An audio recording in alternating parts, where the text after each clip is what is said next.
합니다. 여러분 혹시 높은 곳에 잘 올라가시는지 궁금합니다. 저 고소공포증 있거든요.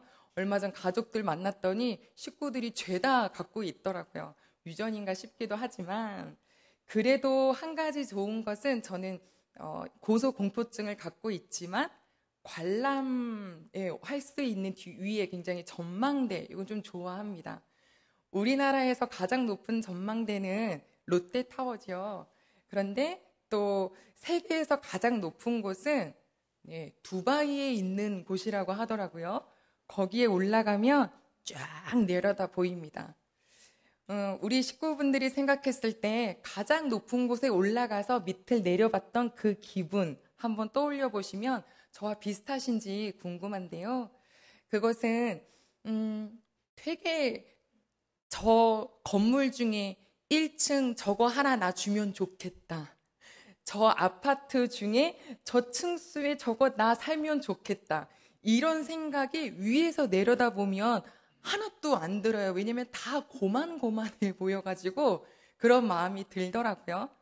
그런데 더불어서 드는 생각이 하나가 뭐가 있냐면 왠지 모르게 위에서 내려다보면 그냥 이만한 건데 왜 그렇게 뭐든지 높은 자리에 있으려고 이렇게 아둥바둥 할까? 친구들끼리 모이면 내가 가장 돋보이는 사람 되고 싶어서 아둥바둥하고 내가 삶에 있는 내가 하고 있는 분야에 대해서 1등 되고 싶고 이런 마음이 좀 그렇다 하는 생각도 들면서 동시에 왜 안 푸는 마음 있잖아요. 내가 이 마음을 푸나 봐 하면서 되도 안 되는 이 기싸움을 하는 것이 이거 왜 하고 있나 싶은 생각이 가끔 들 때가 있어요. 우리 식구 여러분, 하나님 입장에서 위에서 보실 때 이거를 꼭 기억해 주세요. 하나님의 눈에는 높은 사람 없고 낮은 사람 없어요. 큰 사람이 없고 낮은 사람이 없어요. 하나님만 크세요.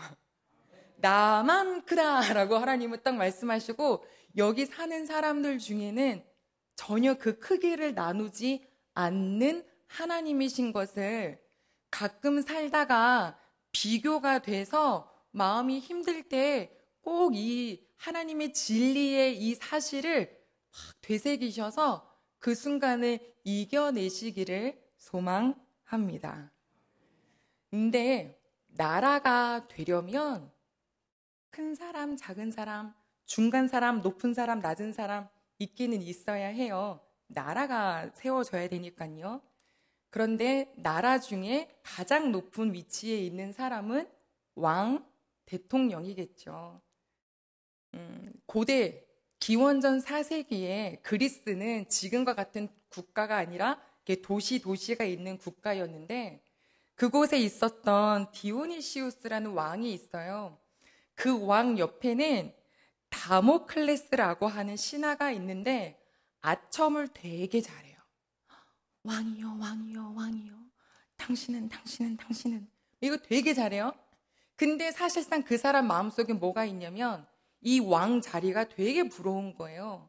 왕이 왜 모르겠어요, 여러분. 사람은 기가 막히게 상대방의 마음을 안다니까요.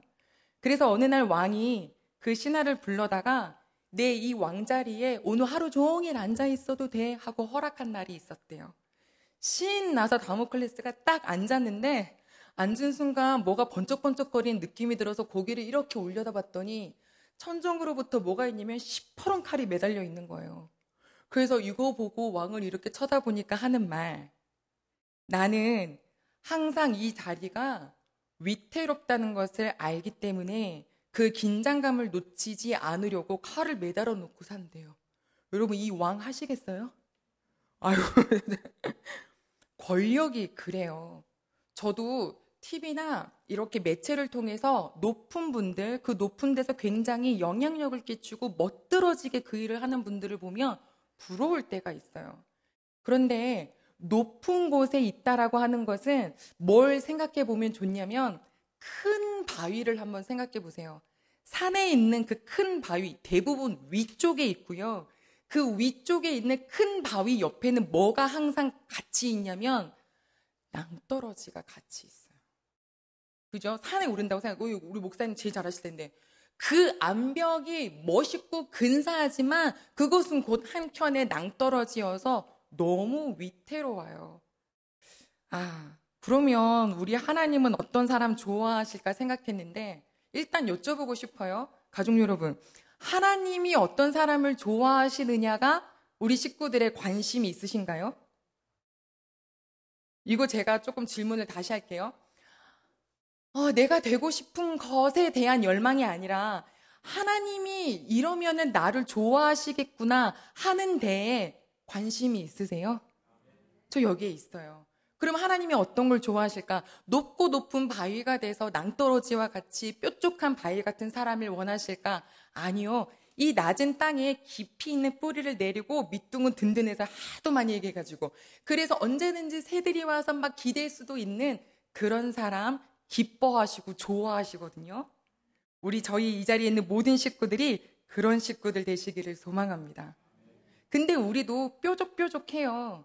그 뾰족뾰족한 것들을 하나님께서 다듬어가 주시려니까 우리한테 시간이 필요해요.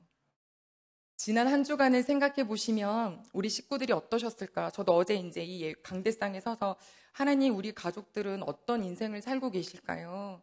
저도 어떤 주간은 엄청 평안해요. 별일이 없어요. 그런데 또 어떤 주간은 막 하루가 일주일 같고 일주일이 한 달 같은 느낌이 들 정도로 긴장감에 사는 때가 있어요. 이 긴장감이 360 매일 되면 너무 힘들겠죠? 다행히도 교대로 하는 것 같아요. 근데 우리 식구들은 이번 한 주가 어떠셨을까? 예측하지도 못한 상황 때문에 당혹스럽진 않으셨을까? 그런 생각을 하게 됐는데 그럼에도 불구하고 오늘 우리가 이 시간 소망을 가질 수 있는 것은 뭐냐면 나의 뾰족뾰족 못난 거 빼주시는 과정 속에 있는 것이다 하는 그 믿음이 이 자리는 저희 모두에게 더욱더 견고해질 줄로 믿습니다. 하나님 자녀가 되었으니까 이제 예수님의 이름으로 하나님을 믿게 되었습니다 라고 하면 오케이 해가지고 당장 하나님 나라로 불려가면 얼마나 좋을까요? 어떤 분이 남편이랑은 너무 싫어서 맨날 이혼한다고 이혼 정말 직전까지 가 있었고 삶은 너무 우울하고 뭘 먹기만 하면 체하고 사는 재미가 하나도 없어가지고 그렇게 살다가 어떤 한 사랑 많으신 따뜻한 분에 의해서 전도를 받고 난 다음에 그 다음에 삶이 어떻게 됐냐면 할렐루야 이렇게 바로 바뀔 것 같죠? 아니었어요. 나 이제 하나님 만나고 나니까 너무 좋으니까 나 데려가세요. 이 기도 1년 했대요. 새벽 예배 때마다 제일 앞에 앉으셔가지고 나 데려가세요 했는데 안 데려가시고 지금도 살고 있어요. 왜 데려가라고 해요? 너무 힘드니까. 그런데 하나님은 안 데려가시고요. 오히려 이런 일, 저런 일, 저런 일, 이런 일 막 만나면서 근사한 사람 만들어 가 주시더라고요. 우리 그냥 가족 여러분, 우리 하나님께서 우리에게 이런 일, 저런 일 주시는 것은 다 누구를 위한 것일까요? 이렇게 잘 만들어가지고 나중에 요놈 내가 원하는 데 써먹어야지 하시는 사심이 전혀 없으세요. 우리 하나님께서 필요하신 것이 전혀 없기 때문에 기은정 어렸을 때 모태신앙으로 태어나게 해서 쭉쭉쭉 자라게 해서 신학교 보내가지고 계속 여기서 목사하다가 요렇게 써먹어야지 하시는 마음 전혀 없어요. 제가 왜 교회에서 있었냐면 저는 마음이 약해가지고 밖에서 노는 것보다 교회에서 노는 게 훨씬 편했어요. 그래서 있다 보니까 제가 기은정에게 가장 편한 곳, 기은정이 가장 행복한 곳에 있게 해주시려고 제가 교회에 있는 거지. 뭘 특별한 계획을 가지고 이런 거 전혀 없어요. 하나님은 뭐가 없다? 사심이 없다. 뭐가 없다고요? 사심이 없다. 근데 누가 사심이 있어요? 있어요? 우리가 있어요. 그 뭐에서 드러나냐면 하나님 제가 이렇게 할게요. 이렇게 해드릴 테니까 뭐뭐 해주세요. 제가 오늘 예배를 드리러 가니까 그럼 나는 이렇게 해주시겠죠? 물론 기도할 수 있는데요. 하나님을 만나는 목적이 뭘 해드리면 해주시겠죠. 상급 주세요. 복 주세요. 뭐 해주세요.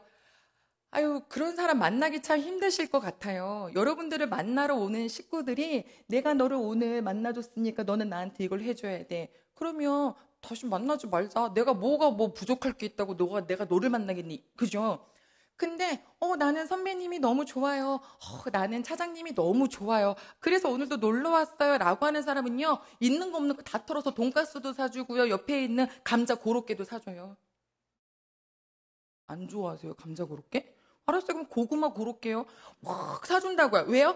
좋아하니까. 그냥 사심 없이 좋아하면 하나님 거가 막 나오는데 저도 있었거든요. 저도 지금도 있을 거예요. 사심이 아예 없을 순 없어요. 그래도 하나님 만나러 오실 때 하나님 그냥 아버지가 좋아서 와요. 이런 예배가 우리 모든 대흥교회 가족들이 드리셔서 하나님 보시기 너무 예뻐가지고 생각지도 못한 것들을 하나님께서 주시는 것을 또 감사하며 누리시는 저희 가족들 되기를 소망합니다. 그 높은 자리에 있는 게 왕이라 그랬잖아요. 오늘 우리가 같이 읽었던 시편 63편이 왕이 된 다윗이 쓴 시예요. 한번 제일 위에 타이틀 한번 보시겠어요? 제일 위에 타이틀입니다. 혹시 갖고 계신다면 뭐라고 적혔나요? 다윗의 시 유다 광야에 있을 때에. 네, 다윗이 지금 어디에 있대요? 광야에 있대요. 여러분, 왕인데 광야에 있대요. 혹시 우리 방송실 저희 이거 그림 보여주실 수 있나요? 제가 광야를 갖고 와봤는데 우리가 생각했을 때 광야 하면 뭐 어느 정도. 근데 아니에요. 여러분 이거 보세요. 지금 이게 유다 광야인데 어디 뭐 풀 한 포기 뭐 이런 것들이 좀 보이세요? 막막하지 않으세요? 막막한 곳이 광야인데요.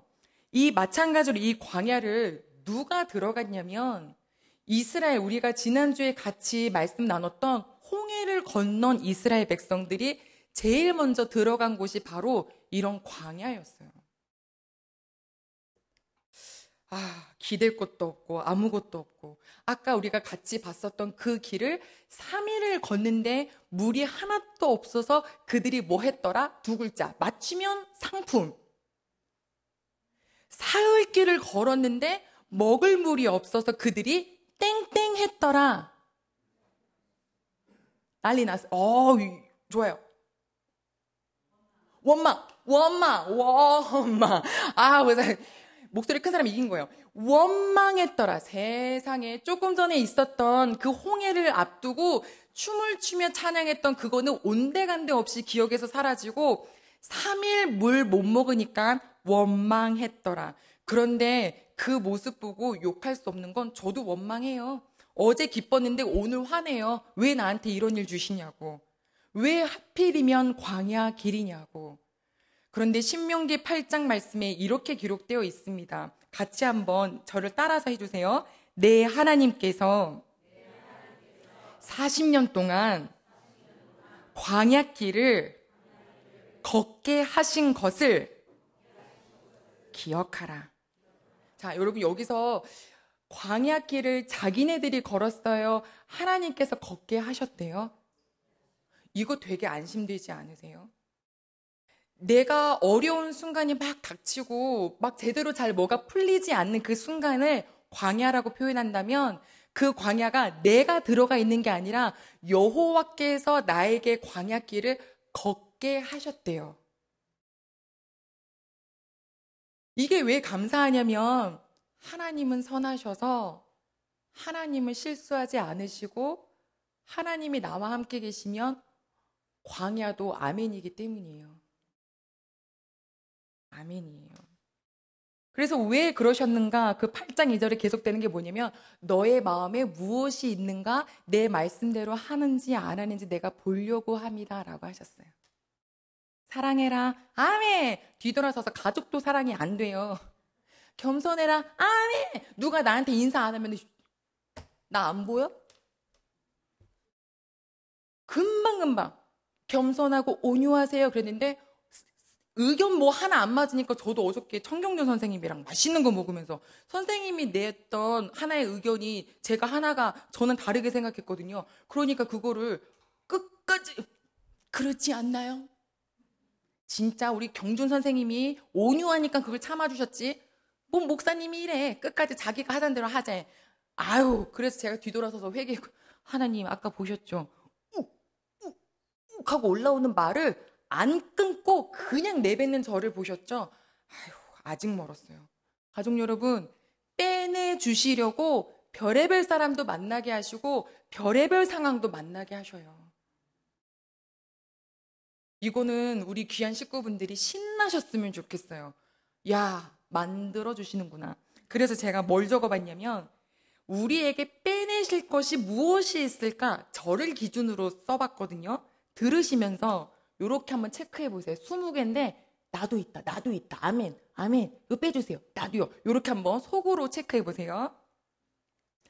노예 근성, 자격지심, 두려움, 신경질적, 약한 거, 하나님보다 더 사랑하는 것, 교만, 승질 부리는 것, 이기적인 것, 칭찬받고 싶은 것, 미움, 사람에게 끌려다니는 마음, 사람 만날 때 부담되는 마음, 세상의 욕망, 근심, 걱정, 믿음이 없는 것, 다른 사람 욕하는 것을 기뻐하는 마음, 열등감, 작은 불씨 같은 죄책감. 자, 몇 개 세우셨어요? 저한테 말 안 하셔도 돼요. 이게 제 거예요.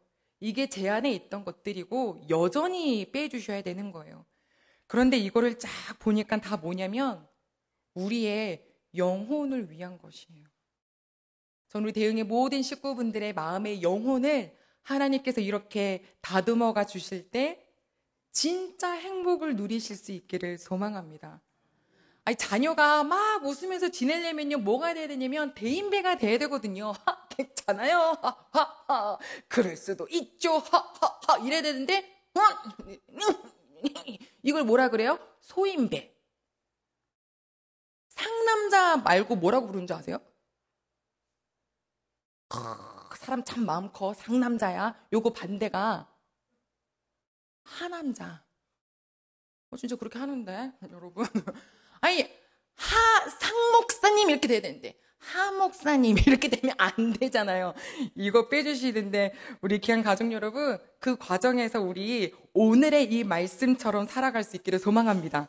왜냐면 이 과정 속이, 이게 짜증내는 일이 아닌 거구나. 이게 나를 빼주시는 일이구나. 라고 하니까 다윗처럼 할 수 있어요. 자, 그럼 63편에 다윗은 뭐라고 했느냐? 우리 1절 같이 보겠습니다. 1절입니다. 시작. 하나님이여, 주는 나의 하나님이시라. 내가 간절히 주를 찾되 물이 없어 마르고 황폐한 땅에서 내 영혼이 주를 갈망하며 내 육체가 주를 앙모하나이다. 아멘. 그러면 짧게 왜 다윗이 지금 왕궁이 아니고 유다 광야에 있느냐는 알아야겠죠.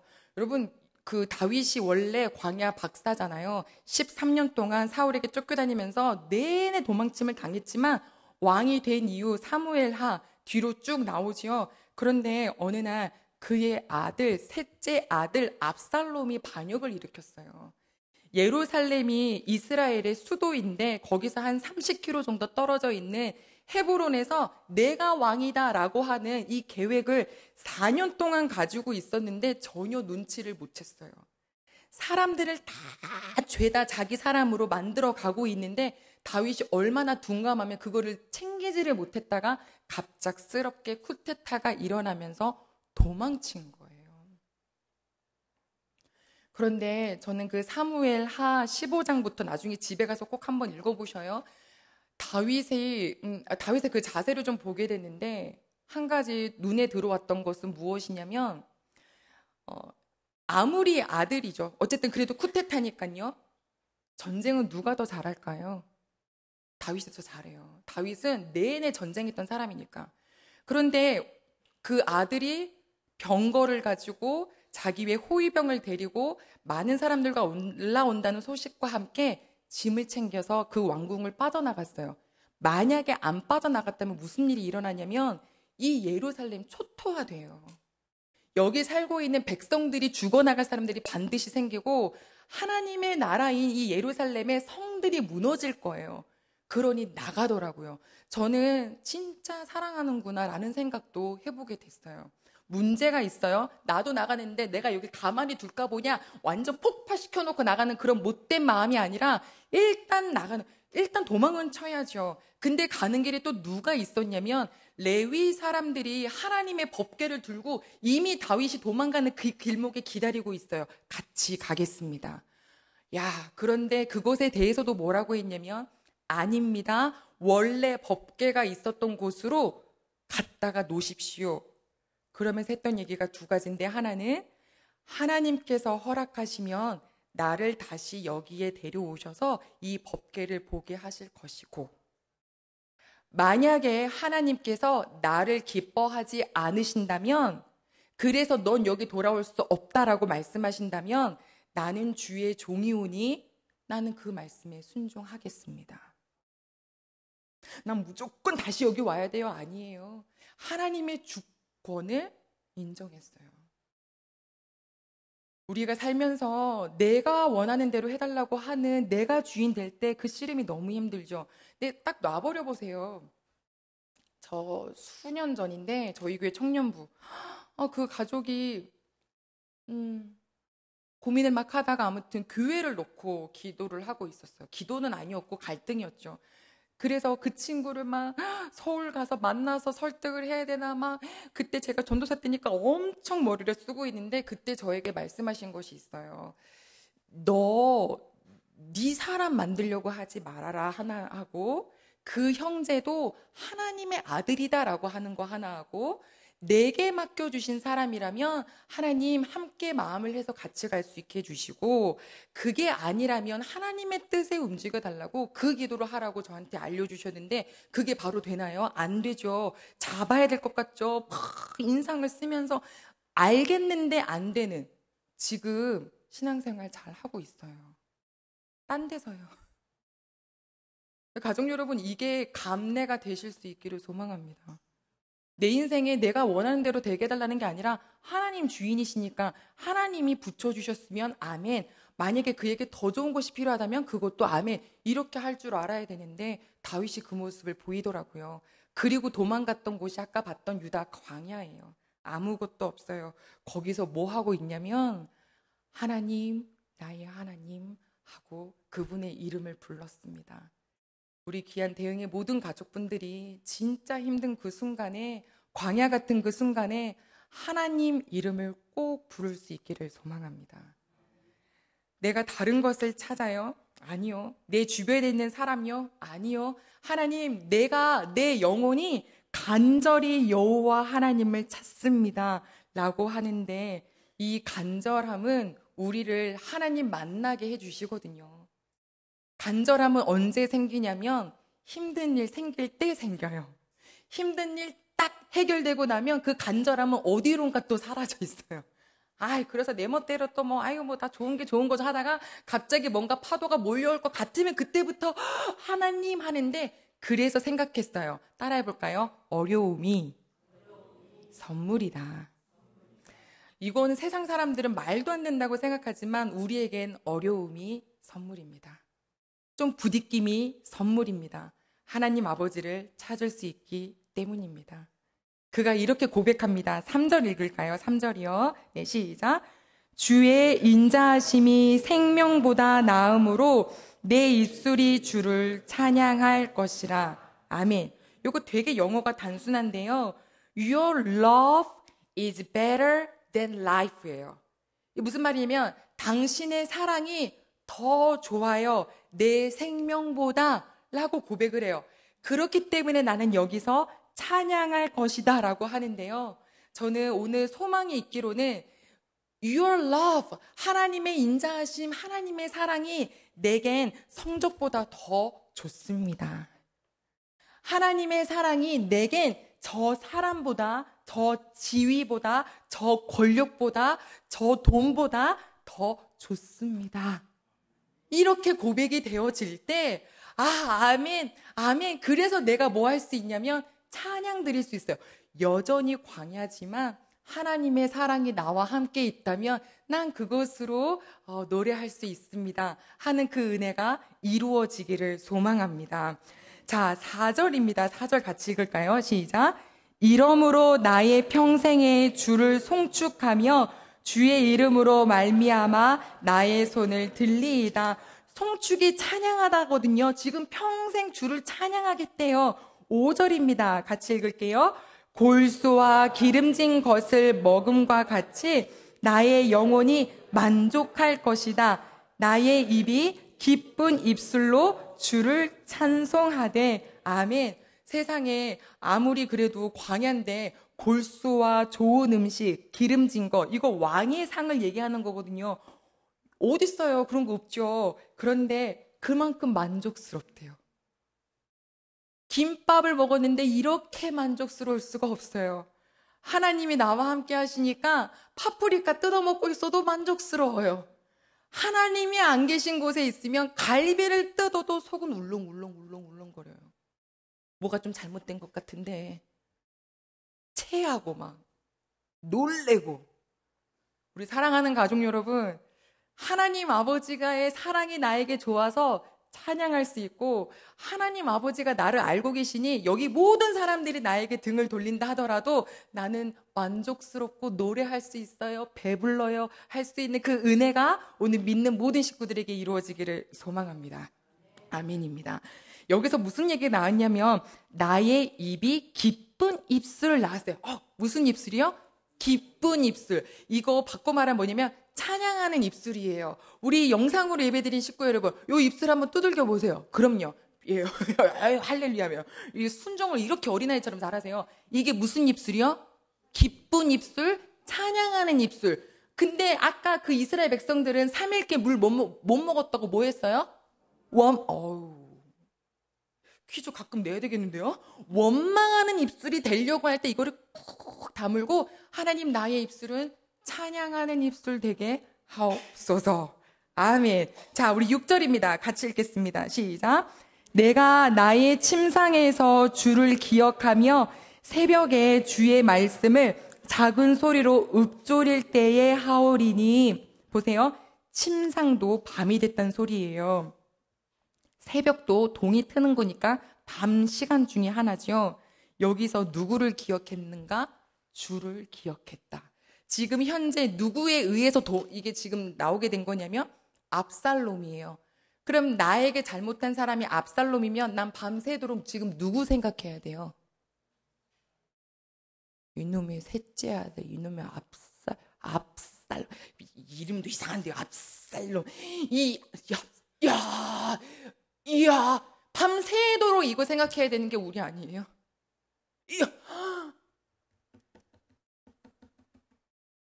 이래갖고 복장 터져서 잠도 못 자고 다크서클 이만큼 내려와가지고 새벽에도 압살롬 이거 생각해야 되는데, 오늘 7절 말씀 보니까 뭐라 그러냐면 6절이었죠.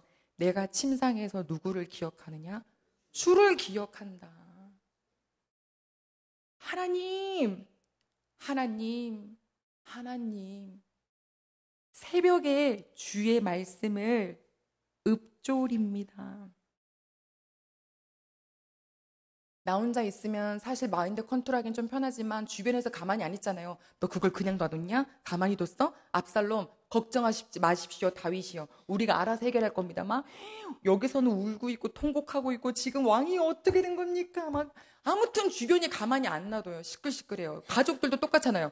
똑같은 사건을 앞에 놓고 누군가는 괜찮아, 걱정하지 마, 두려워하지 마, 차분해져, 기도하자 하는 사람이 있고, 세상 난리 치는 사람 있잖아요. 그럼 좀 가만히 좀 있어. 이렇게 하고 싶은데 막 화를 막 돋구는 그런 식구들도 있어요. 친구들도 똑같은 사건 놓고 그랬구나, 말해줘서 고마워, 힘들었겠다, 나도 기도할게, 이러면 얼마나 좋아요. 근데 막 말하는 사람이 민망하게. 사랑하는 가족 여러분, 밤에 주를 기억하시고 새벽에 주의 말씀을 읊조리십시오. 그것은 여러분들의 영을 선포하는 거예요. 우리 감정은 굉장히 약해요. 신앙생활은 감정 따라 하는 거 아니에요. 오늘 아침에 일어나셔서 누가 오늘 교회 가는 날 너무 좋아 이렇게 일어난 사람 한번 손 들어보지 마세요. 에이, 상처받을까 봐. 아, 오늘 주일이네. 이런 게 대부분이 아유 이런 분들이 대부분이에요. 그 감정이었으면 여기 못 오시죠. 말씀으로 내가 지키려고 사니까 오신 거예요. 신앙생활은 다시 말씀드리지만 감정 아닙니다. 감정 따라 사면 어저께는 구원받은 사람이고 오늘은 지옥 가는 사람이에요. 주의 말씀이 얼마나 힘이 되는지 들뜨고 어쩔 줄 몰라 이 마음을 쫙 하고 가라앉혀줘요. 지난주에 얘기했잖아요. 이쪽에도 말씀 꾹 누르고 저쪽에도 말씀 꾹 누르고. 아이 오늘도 그랬네요. 부디 사랑 곱씹지 말고 상황 곱씹지 말고 주의 말씀을 곱씹는 우리가 되기를 소망합니다. 7절입니다. 7절 같이 읽겠습니다. 시작. 주는 나의 도움이 되셨음이라. 내가 주의 날개 그늘에서 즐겁게 부르리이다. 아멘. 아유, 도대체 다윗은 속이 있는지 없는지 계속 뭐가 나오냐면 노래합니다. 바라봅니다. 찬양합니다. 송축합니다. 찬송합니다. 읊조립니다. 즐겁게 부릅니다. 죄다 노래하겠대요. 죄다 찬양하겠대요. 사랑하는 가족 여러분, 우리 이 모습이 이 마음속에 딱 새겨지시길 소망해요. 다윗이 죄를 짓나요? 안 짓나요? 그럼요. 좋죠. 여러분, 세상 사람 중에 죄 안 짓는 사람은 한 명도 없어요. 맞죠? 그럼 나도 죄인이고 옆에 사람 볼 것도 없어요. 그냥 나도 죄인이에요. 사실 지금 이 압살롬이 그냥 아빠를 이렇게 반역을 한 게 아니었어요. 압살롬 마음을 되게 속상하게 만들었으니까 아버지의 리더십이 잘 안 됐었어요. 그런데 그보다도 더 뭐가 있었냐면 그 전에 하나님께서 너가 그 밧세바를 은밀한 중에 데려와서 행했던 그 간음, 나는 너를 백주 대낮에 너의 그 아내들을 사람들이 다 보는 앞에서 똑같이 행해주겠다라고 나단 선지자가 얘기했었어요. 여러분, 하나님은 은밀한 중에 다 보세요. 오늘 우리가 오후 예배가 간음하지 말라잖아요. 그 은밀한 중에 있는 것을 보시고 그거를 갚으시겠다고 하셨어요.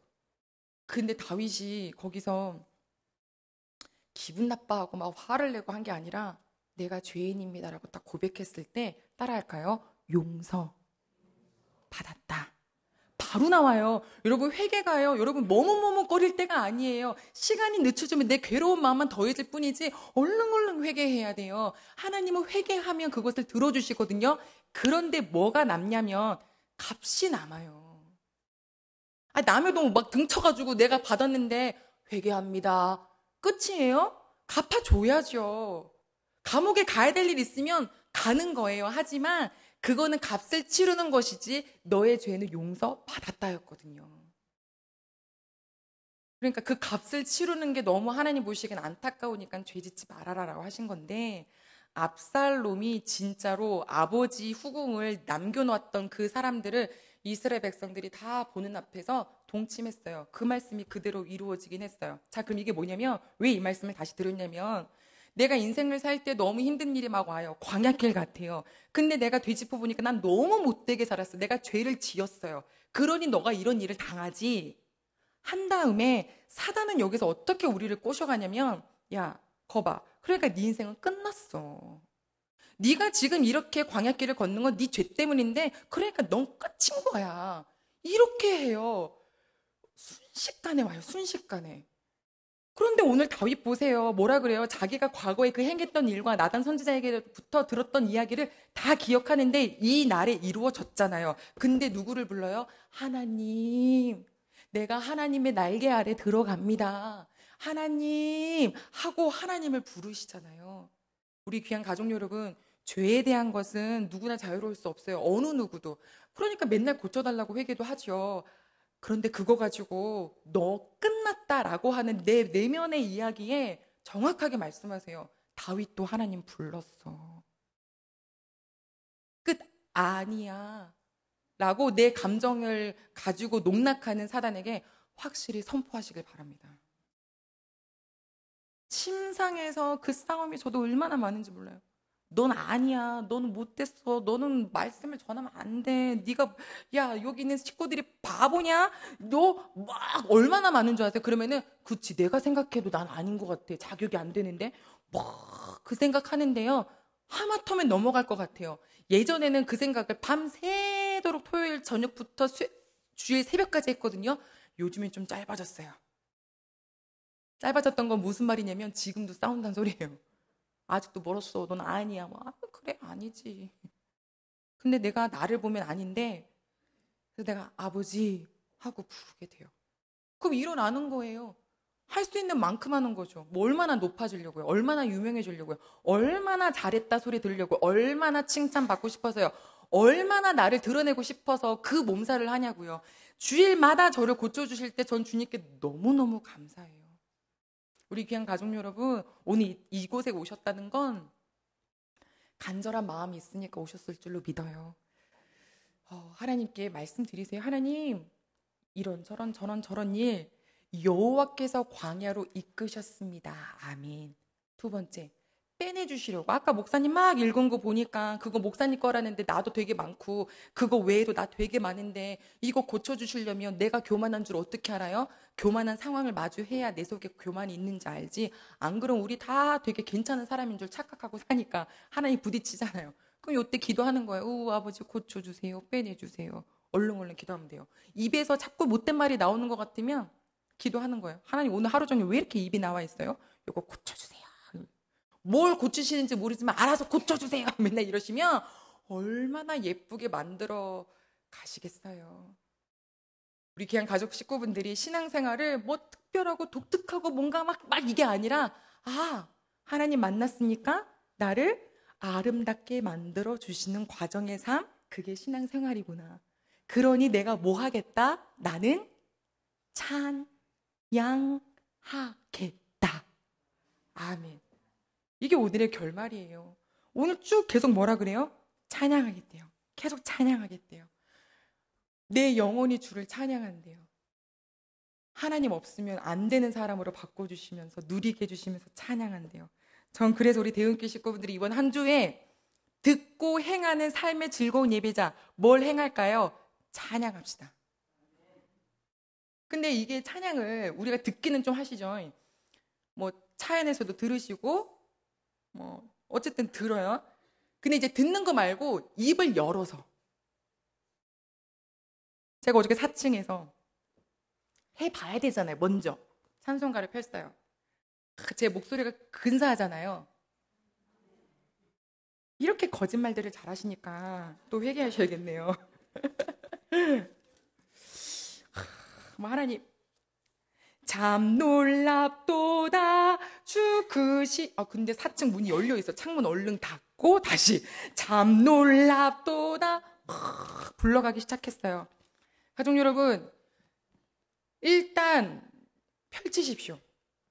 그리고 흥얼흥얼 하지 마시고 하지 마시고 소리 내어서 불러보세요.